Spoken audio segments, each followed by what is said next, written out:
पूर्णमदः पूर्णमिदं पूर्णात् पूर्णमुदच्यते पूर्णस्य पूर्णमादाय पूर्णमेवावशिष्यते। ॐ शान्ति शान्ति शान्तिः। शङ्करं शङ्कराचार्यं केशवं बादरायणं सूत्रभाष्यकृतौ वन्दे भगवन्तौ पुनः पुनः। ईश्वरो गुरुरात्मेति मूर्तिभेदविभागि व्योमवद्व्याप्तदेहाय दक्षिणामूर्तये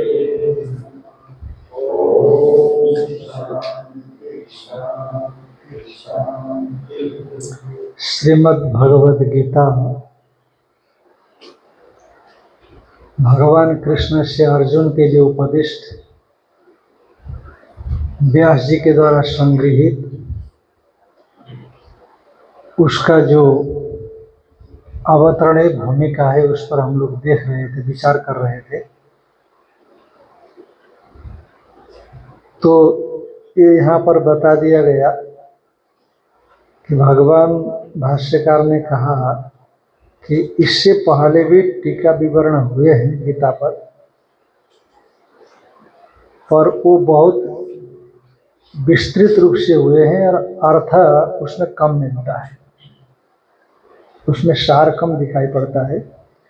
इसीलिए मैं संक्षिप्त रूप से सार्थक जो प्रसंग है उन संक्षिप्त शब्दों के माध्यम से गीता का व्याख्यान करने जा रहा हूँ।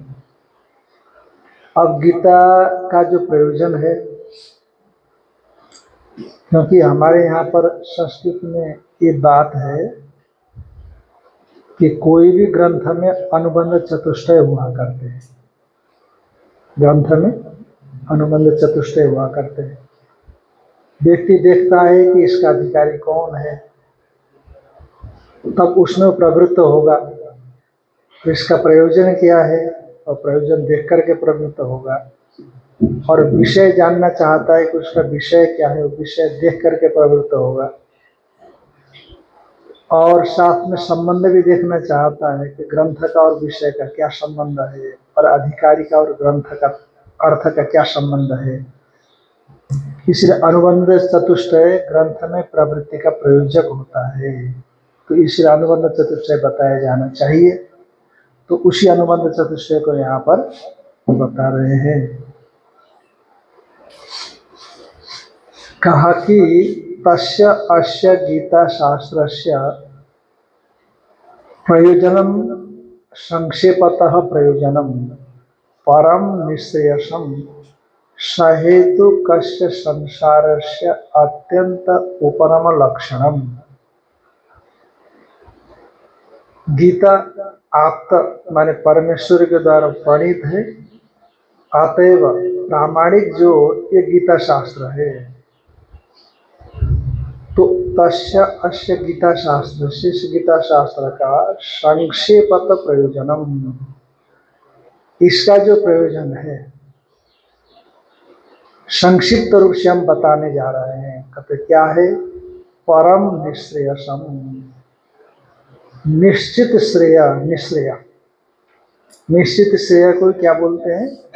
निश्रेयस बोलते हैं। ये परम फल है, निश्चित श्रेय है, माने निश्चितम श्रेयो निश्रेयस।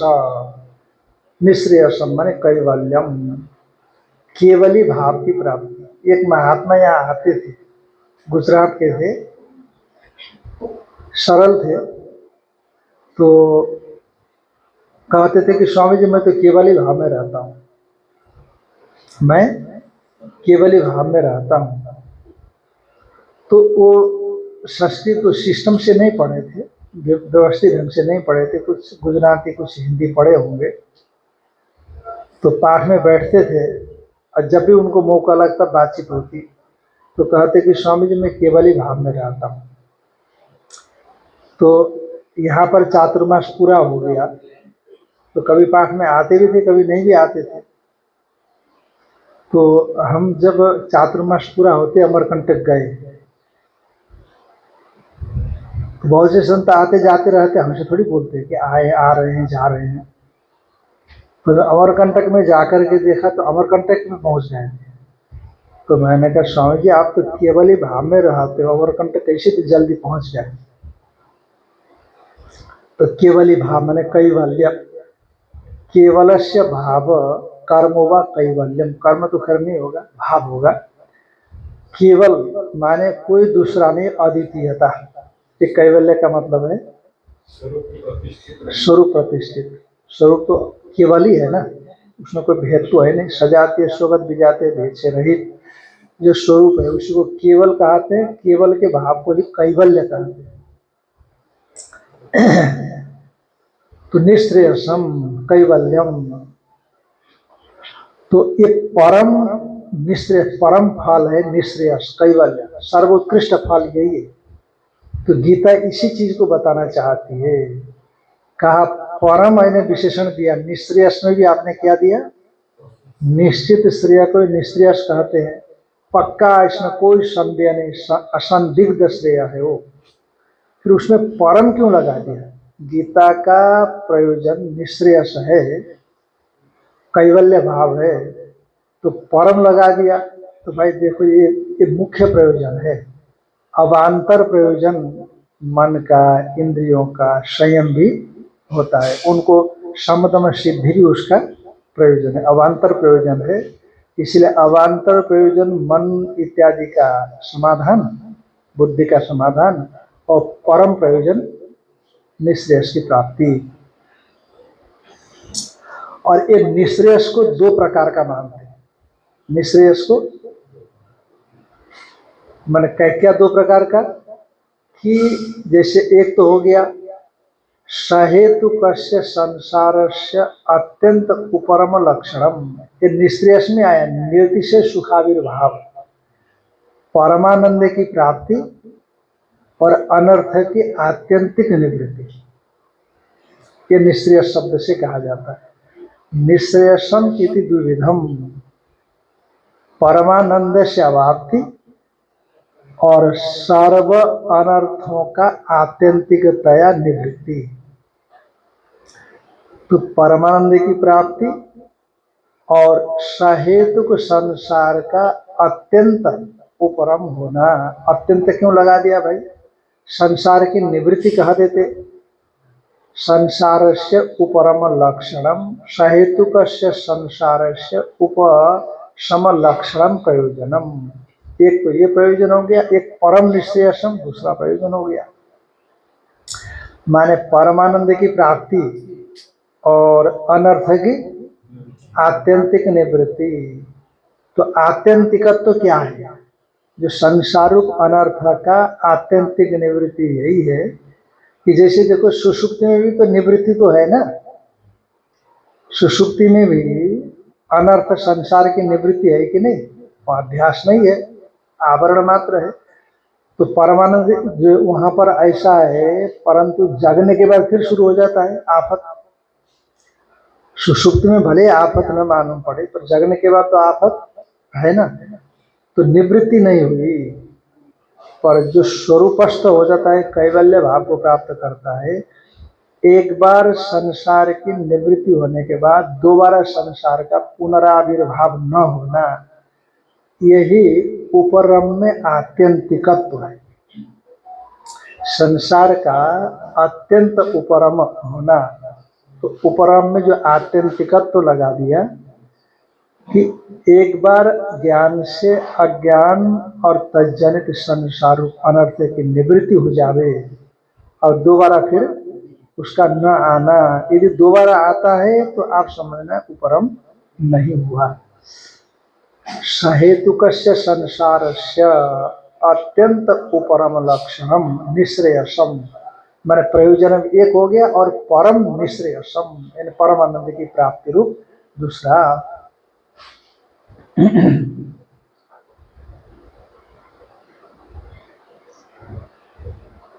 तच्च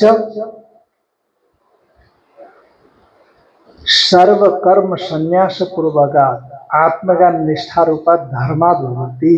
ये गीता का तात्पर्य भी यही है, ऐसा समझना। जो गीता का तात्पर्य है ना, भगवान भाष्य का आगे क्या बताएंगे कि तच्च परम निश्रेयसम तच्च निश्रेयसम, ऐसा समझना। वो जो निश्रेयस है ना, कैसे होता है? यद्यपि कर्मों से भी होता है, परंपरा से, पर ज्ञान से साक्षात होता है। कर्म से ज्ञान की योग्यता का अर्जन किया जाता है। अंतकरण में ज्ञान प्राप्ति की योग्यता कर्मों के माध्यम से आती है, निष्काम कर्मों के माध्यम से आती है। और योग्यता आने के बाद उसको श्रवण मनन निधिध्यासन, साधक चतुष्टय संपत्ति, श्रवण मनन निधिध्यासन, उसके माध्यम से क्या होता है? ज्ञान की प्राप्ति होती है। तो ज्ञान से परम प्रयोजन की प्राप्ति हो जाती है। तच्च परम प्रयोजनम सर्वकर्म संन्यास पूर्वकात् आत्मज्ञान निष्ठा रूपा धर्माद भवति। संपूर्ण कर्मों के संन्यास, सर्व कर्म संन्यास पूर्वक आत्मज्ञान निष्ठा, आत्मज्ञान मात्र से आत्मज्ञान में नितराम स्थिति। एक तो परोक्षात्मक आत्मज्ञान होता है ना, जब आत्मज्ञान निष्ठा कहेंगे आप तो अपरोक्ष साक्षात्कार हो गया, नितराम स्थिति। तो इसलिए वो जो परम प्रयोजन है, संपूर्ण कर्मों के संन्यास पूर्वक आत्मज्ञान निष्ठारूप जो धर्म विशेष है, आत्मज्ञान में निष्ठ होना ही ये क्या धर्म मान लिया। धर्माद भवति, धर्म से हो सकती है। अब यह है कि आत्मज्ञान निष्ठा के अंग के रूप में है ना, तो कर्म निष्ठा आप ले लीजिए, कर्म का साधन, कर्म को साधन बना दीजिए, तो कोई दिक्कत यहाँ पर नहीं है। गीता इसको मानती है। गीता में जो भी कर्म बताया गया है वो निष्काम कर्म ही बताया गया, सकाम कर्म को तो निंदा की गई। वेद के 80,000 मंत्रों ने सकाम कर्मों का प्रतिपादन किया, क्योंकि अधिक से अधिक लोग सकामता चाहते हैं, कामना की पूर्ति चाहते हैं, इसलिए वेद ने उनको कहा दिया।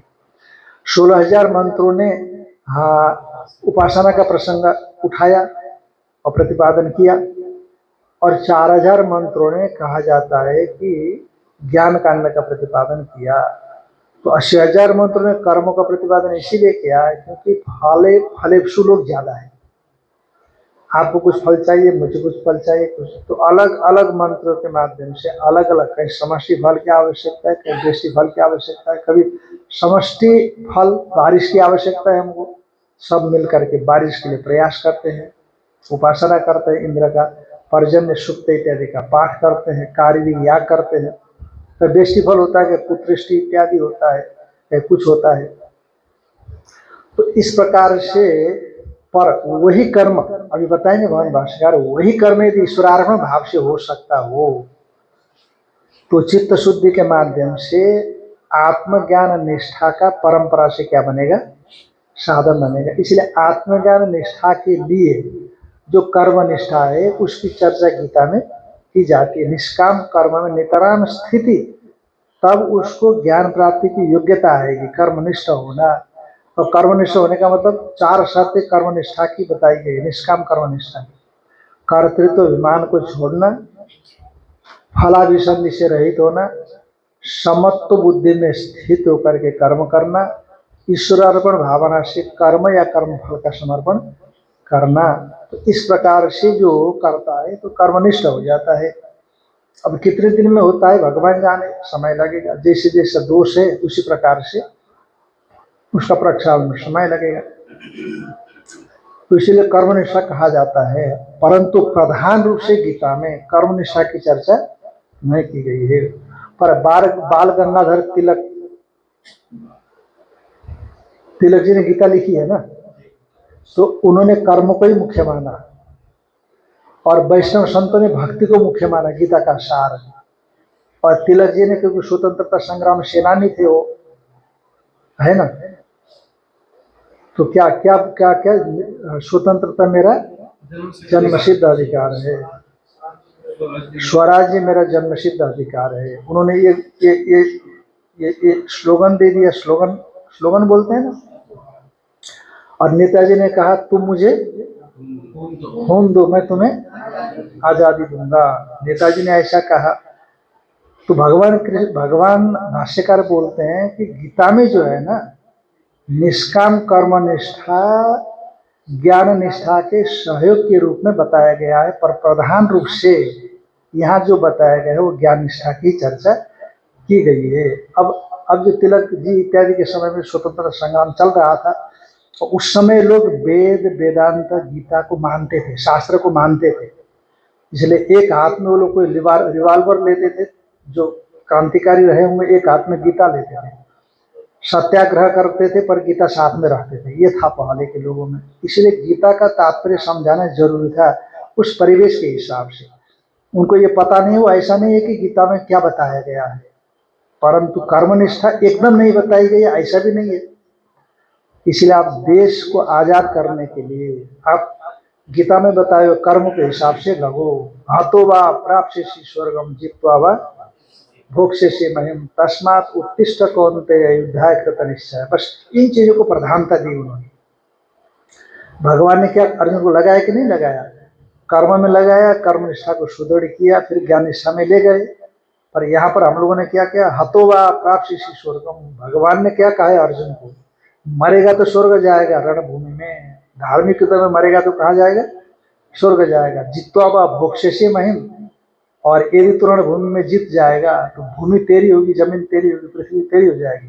तस्मात उत्तिष्ठ कौन्तेय, इसलिए कौन्तेय तुम उठो और युद्धाय कृत निश्चय, पीछे हटो मत, भागो मत, धनुष बाण को उठाओ, गांडीव खींचो और शत्रु पर प्रहार करो, है कि नहीं?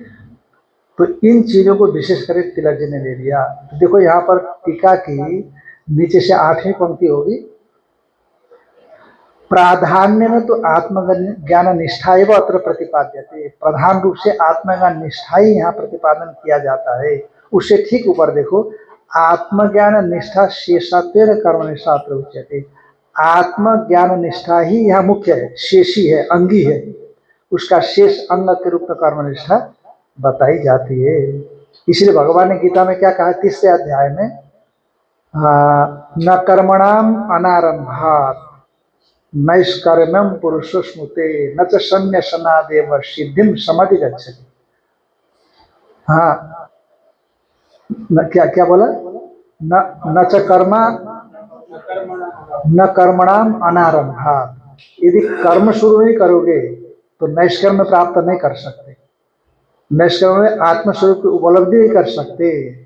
यदि कर्म का निष्काम कर्म, ध्यान रखना, यदि निष्काम कर्म का आरंभ नहीं करोगे आप तो नैष्कर्म न कर्मणाम अनारंभ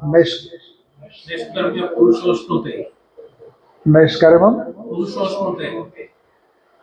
हाँ, कर्म का अनारंभ करने से ये न को उधर ले जाना, कर्म का अनारंभ करोगे मैंने कर्म करोगे ही नहीं तो न नैष्कर्म आश्नोते, नैष्कर्म को प्राप्त नहीं कर सकते, माने निष्क्रियात्म भाव में स्थिति, ऐसे भगवान भाष्यकार बताएंगे, निष्क्रिय जो आत्म भाव उसमें स्थिति उसकी नहीं हो सकती।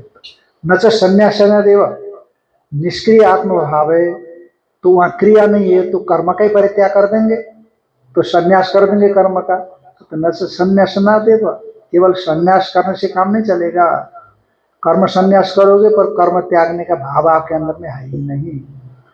न च संन्यासनादेव सिद्धिम समधिगच्छति, इसलिए कर्म तो करना ही पड़ेगा आपको, कर्म करेंगे पर कैसे?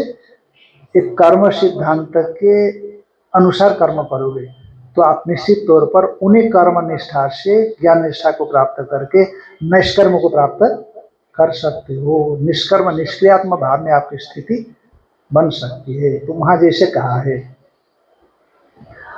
तो तच्च सर्वकर्म संन्यास पूर्वकात आत्मज्ञान निष्ठा रूपा धर्म विषय तम एव इमं गीतार्थ धर्म उद्देश्य, वही गीता का अर्थ रूप जो धर्म है, ये जो परमानंद की प्राप्ति, आत्यंतिक अनर्थ की निवृत्ति और जो प्रवृत्ति और निवृत्ति लक्षण धर्मद्वय जो पीछे कहा गया है, तो यही जो धर्म विशेष है, इस धर्म विशेष को उद्देश्य करके भगवता एवं उत्तम, भगवान ने महाभारत के आश्वलायन जो पर्व है, महाभारत में तो कई पर्व है ना, उसमें आश्वलायन पर्व है, भीष्म पर्व है और द्रोण पर्व है, और जो है स्वर्गारोहण पर्व है, इत्यादि भी कई पर्व है। तो आश्वलायन में ये बताया है, क्या बताया है? माने उसी को अनुगीता कहा गया है। ध्यान में आई ना, महाभारत आश्वलायन 16-12 में इति अनुगीता सु, अनुगीता उसी को बोला है। सही धर्म सुपर्याप्तो ब्राह्मण पदवेदने इति अनुगीता सु। तो सही धर्म सुपर्याप्तो, सही धर्म माने संन्यास पूर्वक आत्मज्ञान निष्ठा लक्षण धर्म, यानी गीतोक्त ज्ञान निष्ठा रूप धर्म, ऐसे समझना। गीता में जो ज्ञान निष्ठा रूप धर्म बताया गया है वो धर्म सही धर्म, अर्थात जो पहले कहा सर्वकर्म संन्यास पूर्वकात आत्मज्ञान निष्ठा रूपात धर्मात, जो कहा कि नहीं, वो धर्म सर्वकर्म संन्यास पूर्वक आत्मज्ञान निष्ठा रूप जो धर्म, यानी गीता में बताया हो जो धर्म, गीतो तो ज्ञान निष्ठा रूप जो धर्म, वही धर्म सुपर्याप्त बहुत है, समर्थ है, सक्षम है। हाँ, और किसी साधन की उसको अपेक्षा नहीं है। जब ये धर्म की उत्पत्ति हो जाती है, ये धर्म उसके अंदर में आ जाता है, तो वही धर्म पर्याप्त है। किसके लिए? ब्रह्मण पद वेदने, पर ब्रह्म परमात्मा का स्वरूप को जानने के लिए वो धर्म कैसा है? पर्याप्त है। संत लोग दृष्टांत देते हैं, शास्त्रों में आता भी है, परमात्मा को जानना है तो सिर्फ ज्ञान साधन है। ये ज्ञान को ही बताया है। ये सर्वकर्म संन्यास रूपात आत्मज्ञान सर्वकर्म संन्यास पूर्वकात आत्मज्ञान निष्ठा रूपात धर्म, ये जो धर्म है ना, गीतो तो ज्ञान निष्ठा रूप ज्ञान है। ज्ञान में नितराम स्थिति, माने ब्रह्म ज्ञान जिसको कहते हैं, साक्षात्कार जिसको कहते हैं, वही चीज है वो। तो कहते हैं सधर्म माने वो धर्म है सुपर्याप्त, माने समर्थ है, सक्षम है। किसके लिए? ब्रह्मण पद वेदने, ब्रह्म का जो परम पद उसको बोध करने के लिए वो पर्याप्त है। जैसे यदि ये धर्म को पैदा करना हो तो आपको साधन करना पड़ेगा। ये जो धर्म है, ये ज्ञान निष्ठा, इसका ये शेषी है, ये अंगी है, मुख्य ये है। उसका सहायक कौन है? कर्म निष्ठा। तो जिस तरह से प्रज्वलित दीपक अंधेरे को निवृत्त कर लेता है, अंधेरे की निवृत्ति करने के लिए दीपक को जलाने के साधन इकट्ठा करके रखोगे तो अंधेरा निवृत्त नहीं होगा। जैसे दीपक जलाना है तो आपको क्या चाहिए? बर्तन चाहिए, शकोरा चाहिए, तेल चाहिए, बाटी चाहिए, माचिस चाहिए, 3-4 चीज चाहिए, और ला करके रख दिया अंधेरे में। कब भैया अंधेरा दूर हो जाओ, तो अंधेरा दूर थोड़ी हो जाएगा। पर इन चीजों से प्रकाश पैदा होता है, इन चीजों से प्रकाश पैदा होता है। पैदा हुआ प्रकाश अकेले ही अंधेरे को निवृत्त कर देगा, पर प्रकाश को पैदा होना हो तो, प्रकट होना हो तो, जन्म लेना हो तो इन साधनों की जरूरत पड़ती है। उसी तरह से आत्मज्ञान निष्ठारूप धर्म, इसको प्राप्त करना, प्रकट होना है, क्योंकि वृत्ति रूप है ना, अंतर्गण की वृत्ति है, इसलिए प्रकट होगा, ही पैदा होगा। स्वरूपभूत ज्ञान पैदा नहीं होगा, ध्यान रखना। ये आत्मज्ञान को भी ज्ञान का, पर वृत्त्यात्मक है ये। पर स्वरूपभूत ज्ञान जिसको सत्यम ज्ञानम अनंतम ब्रह्म, विज्ञानम आनंद ब्रह्म का, वो जो विज्ञान है, वो विज्ञान जो ज्ञान है, सत्यम ज्ञानम अनंतम ब्रह्म में ज्ञान और विज्ञान, ये ज्ञान प्रकट होने वाला नहीं, स्वरूपभूत है। इसलिए एक प्रकट किया जाने वाला ज्ञान, उस ज्ञान में चैतन्य की अभिव्यक्ति होगी और अज्ञान की निवृत्ति करेगा। स्वरूपभूत जो विज्ञान है ना, सत्यम ज्ञानम अनंतम ब्रह्म, वो विज्ञान अज्ञान को निवृत्त नहीं करता, वो तो बल्कि अज्ञान को सत्ता देता है। ध्यान में आए कि नहीं? क्योंकि वो साथ में चल रहा है, अभी भी चल रहा है ना साथ में, आपका अज्ञान आपका साथ ही चल रहा है, तो निवृत्त कहाँ हुआ? पर वो ज्ञान प्रकट करने की जरूरत है, स्वरूपभूत ज्ञान से उसकी निवृत्ति नहीं होती। तो इसीलिए वो ज्ञान प्रकट करने के लिए, जैसे प्रकाश को प्रकट करने के लिए आपको साधन की आवश्यकता पड़ी, उसी तरह से वो ज्ञान प्रकट करने के लिए सर्वापेक्षा सब साधनों की जरूरत है। इसलिए ब्रह्मसूत्र में आगे सूत्र है, सर्वापेक्षा यज्ञादि श्रुति ह्रस्ववत्, सभी साधनों की जरूरत रहेगी ज्ञान को प्रकट करने के लिए। तो इसलिए यहाँ पर भी कर्म निष्ठा को ज्ञान निष्ठा रूप शेषी का शेष सहायक बताया। पर कौन सी कर्म निष्ठा? गीता में बताया कर्म निष्ठा निष्काम ही है, दूसरा है ही नहीं। और जो सकाम है उसकी तो निंदा की गई। इति अनुगीतासु, अनुगीता में ऐसा कहा गया है। और किंच अन्यदपि, ये पाठ छोटा हुआ है बताते हैं। किंचान्यत अपि, वो कहीं कहीं है, कहीं पर कैसा है देख लेना आप। किंचान्यत तत्रैव चोक्तम, और वहीं पर कहा है, अनुगीता में कहा है, नैव धर्मे न चाधर्मे न चैव हि शुभाशुभि यस्याद एकासने लीन तुष्णिम किंचित अचिंतयन। कोई महाभारत आश्रय ज्ञानम संन्यास लक्षणम इति च, वो भी वहीं पर है, अनुगीता में सब आए हैं। उसको अनुगीता नाम दिया है। महाभारत आश्वलायन पर्व को क्या कह दिया? अनुगीता ये नाम दे दिया।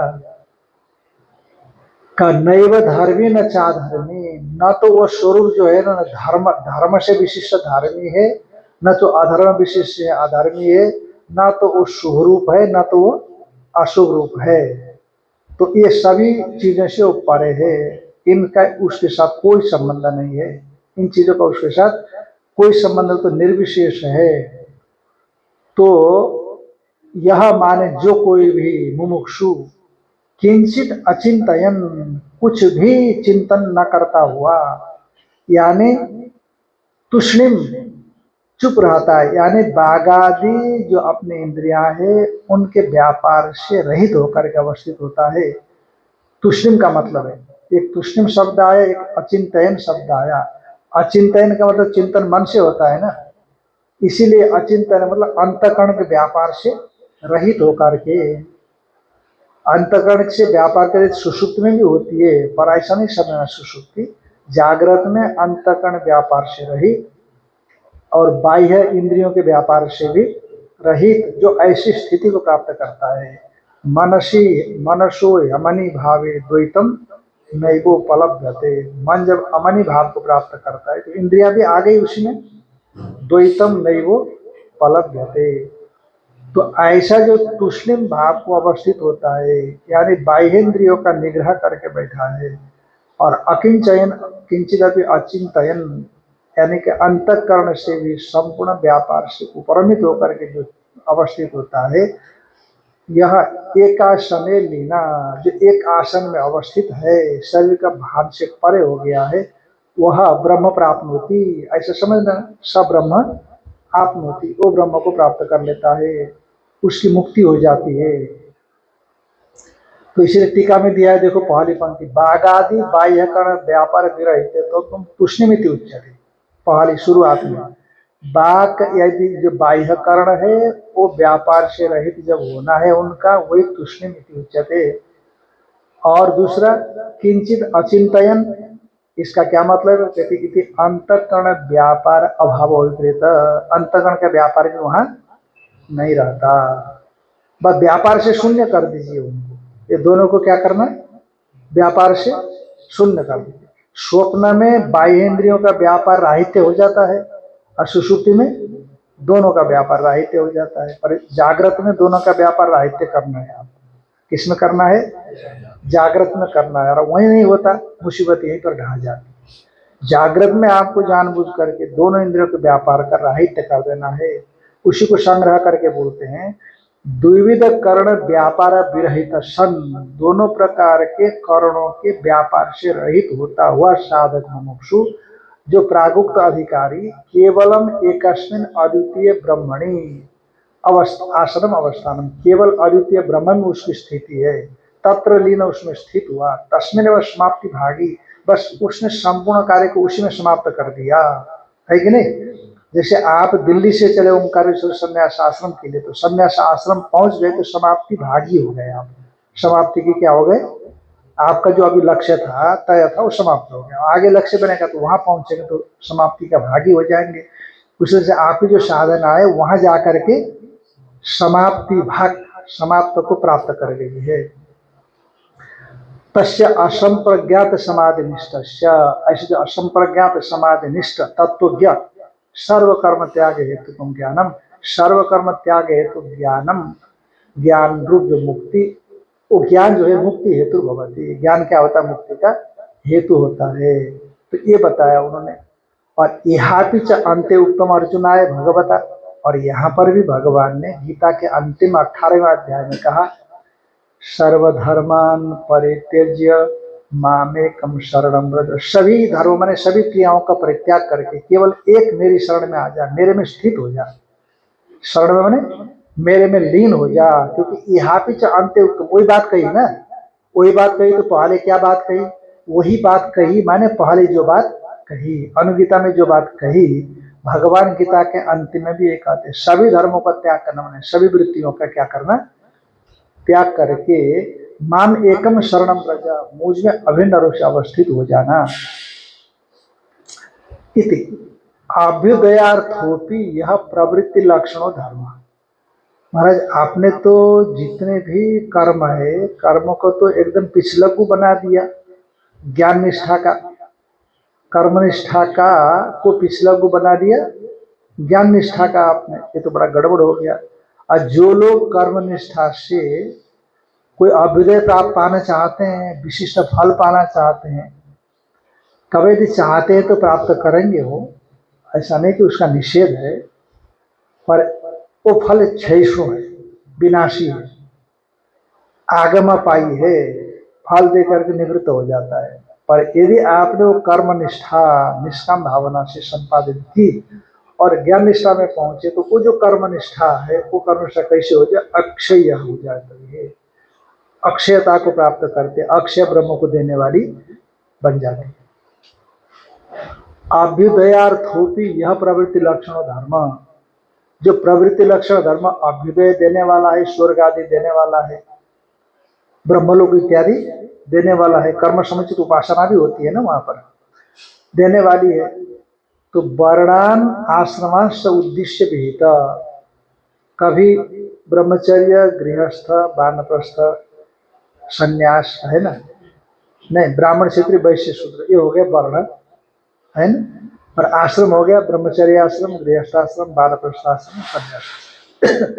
तो संन्यास ये चारों आश्रम के लिए भी कुछ धर्म विहित है, और चारों वर्णों के लिए भी जो धर्म विहित है, इसे गीता में आगे कहेंगे जाकर के, यज्ञो दानम तपस्या,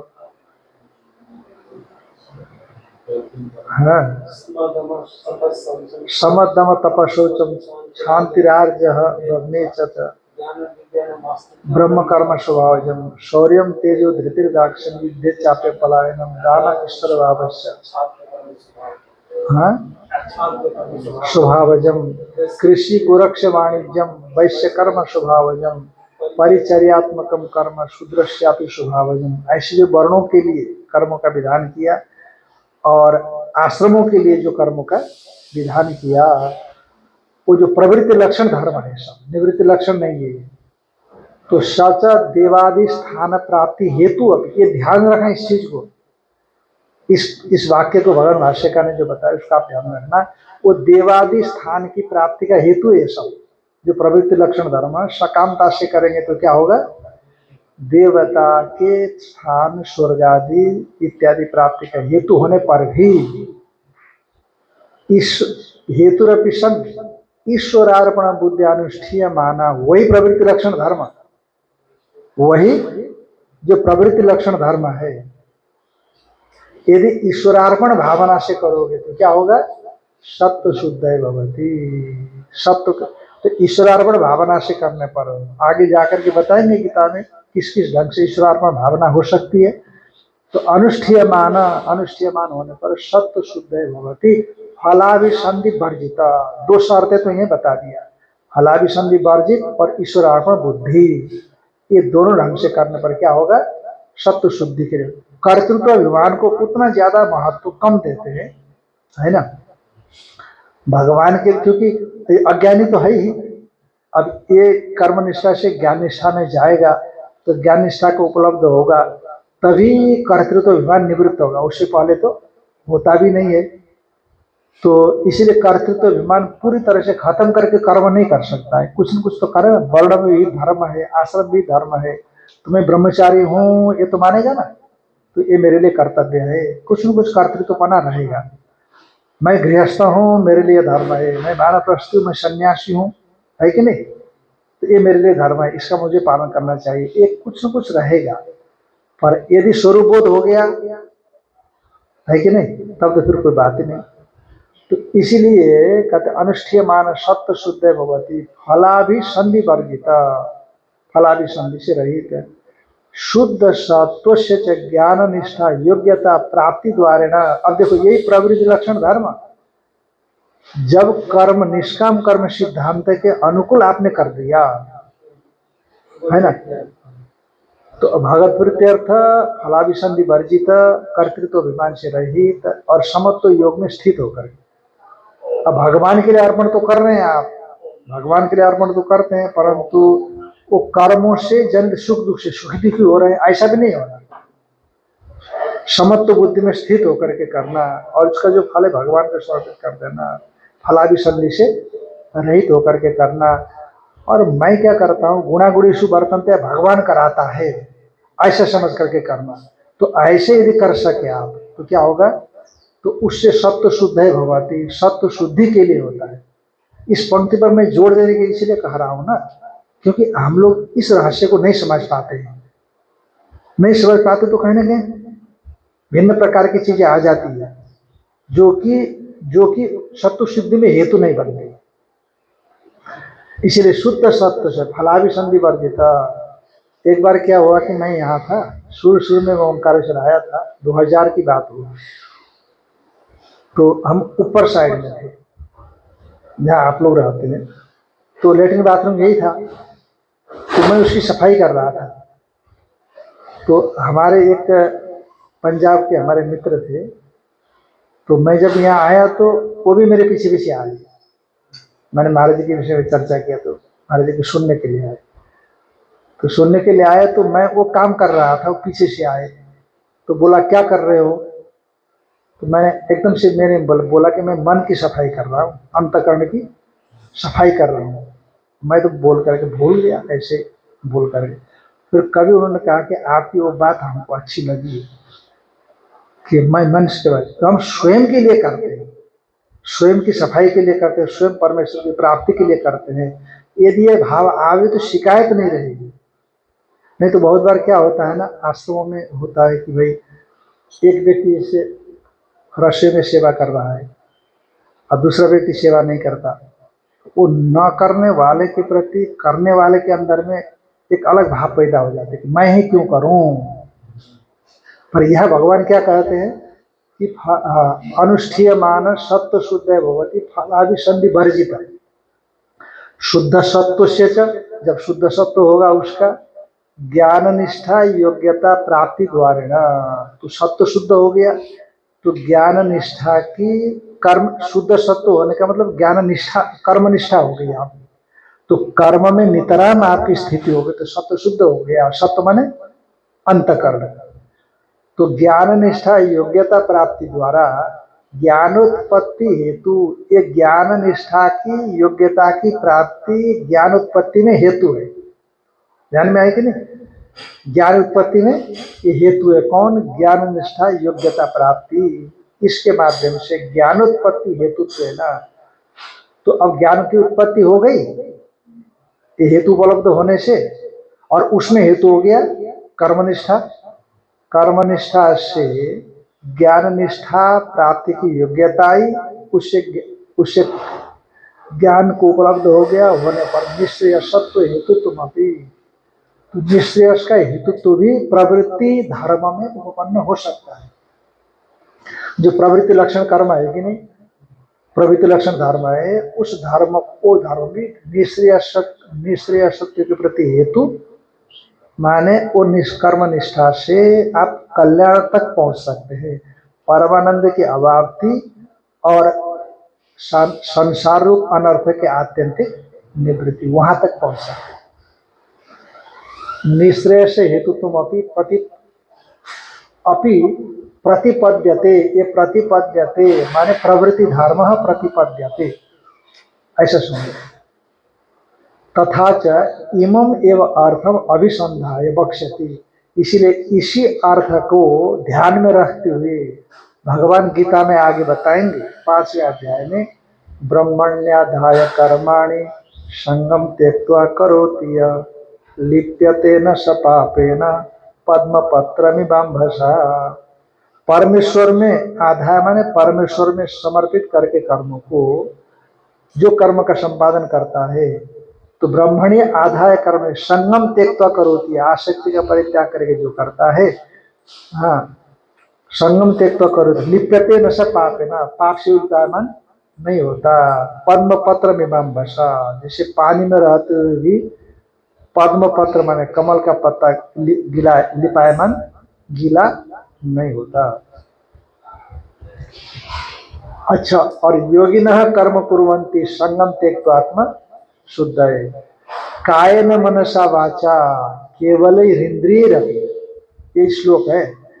कायेन मनसा वाचा, बुद्धि है क्या, कायेन मनसा बुद्ध्या केवल इंद्रियरपि योगिनः कर्म कुर्वन्ति संगम त्यक्त्वा आत्मा शुद्धये। इन सब साधनों से, काय माने शरीर, मन माने मन, वाचा माने वाणी, बुद्धि माने बुद्धि, कायन मनसा बुद्धिया केवल इंद्रियरपि, और इंद्रियों की तरफ देखना, सुनना, सूंघना, चखना इत्यादि, योगिनः कर्म कुर्वन्ति, जो कर्म योगी है, योगी का मतलब यहाँ कर्म योगी, कर्म योगी जो होता है, कर्म कुर्वन्ति संगम त्यक्त्वा, आसक्ति का परित्याग करके, आसक्ति को बार बार बोलते हैं, आसक्ति, संगम त्यक्त्वा आत्मशुद्ध माने आत्मशुद्धि माने अंतःकरण की पवित्रता के लिए कर्म करते हैं। योगिनः कर्म कुर्वन्ति संगम त्यक्त्वा आत्मशुद्धये इति, इसी प्रकार से गीता में कहा गया। तो इस तरह से जो प्रवृत्ति लक्षण धर्म है, निवृत्ति लक्षण धर्म तो है ही, पर वो प्रवृत्ति लक्षण जो धर्म है, जैसे सम दम उपरति तितिक्षा श्रद्धा समाधान, ये तो सब निवृत्ति लक्षण धर्म है। पर जो कर्म इत्यादि होते हैं, जैसे आप संध्या बंदन करते हैं, आगे जाकर के आपको उसमें आएगा क्या नाम, चतुर्थ पाद में, कि जैसे आप नित्य कर्म करते हैं ना, तो नित्य कर्म से दो अंकुर पैदा हो जाते हैं, एक तो अदृष्ट बनेगा, स्वर्ग देगा, और एक नित्य कर्म से आपका चित्त शुद्ध होगा। जैसे जो सकाम कर्म होते हैं उससे चित्त शुद्ध नहीं होगा। यदि फलादि संधि पूर्वक हम कर्म करेंगे तो चित्त शुद्ध नहीं होगा, क्योंकि फल की इच्छा है ना, इसलिए वो कर्म चित्त शुद्ध होने नहीं देता। फलादि संधि चित्त शुद्ध होने नहीं देती उस कर्म से, फल की इच्छा। परंतु जो नित्य कर्म की विशेषता है, भले नित्य कर्म से आप फल चाहो, और उसके दो अंकुर जो पैदा होते हैं, उसमें एक से तो अदृश्य पैदा होगा, स्वर्ग आदि देगा, और उसका जो एक हिस्सा है नित्य होने के नाते आपके चित्त को क्या करेगा, शुद्ध करता है। ये दोनों नित्य कर्म की विशेषता है। तो नित्य कर्म जैसे आहार संध्या उपासिता, प्रत्येक क्षण संध्या करें, नित्यम अग्निहोत्रम जुहुयात, नित्य अग्निहोत्र जो होता है, गृहस्थ जो सपत्नीक होता है उसको नित्य अग्निहोत्र करने का विधान है।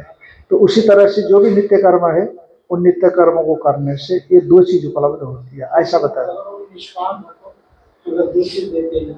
हाँ, निष्काम हो तो निष्काम करेगा ही भाई। जब प्रवृत्ति लक्षण जो धर्म है, ये भी तो प्रवृत्ति है ना, इसमें भी प्रवृत्ति है। तो जब प्रवृत्ति लक्षण धर्म निष्काम होकर के करते हैं आप, तो चित्त शुद्धि के माध्यम से ज्ञान निष्ठा योग्यता से ज्ञान को प्राप्त कर लेते हैं, ज्ञान निष्ठा हो जाते हैं, तो उससे परमेश्वर निश्रेयस की प्राप्ति हो जाती है।